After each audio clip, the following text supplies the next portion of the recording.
Sa pagbutlak kang adlaw, nagtuhaw ang sangkamabaskag nga paglaom. Paglaom nga ginakipan kang gugma nga ginpanggas kang mga inanak ni Tiburcio Vallarta para maparabong ang katawhan kang sadtuan ay gintawag bagong bayan.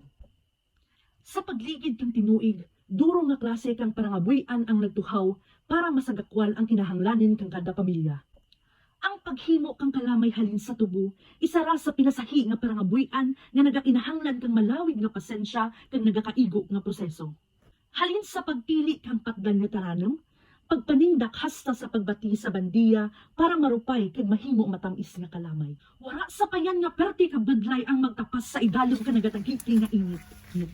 Ang kalamay padayon nga ginahimo tungod na kapangibabaw ang handam nga kadaragan kag kabuganaan kang katawhan kang Barangay Concepcion. Ilabi sa tanan, nagapati ang mga pumuluyo sa gahom kag pagtoytoy ni Nuestra Señora Immaculada Concepcion.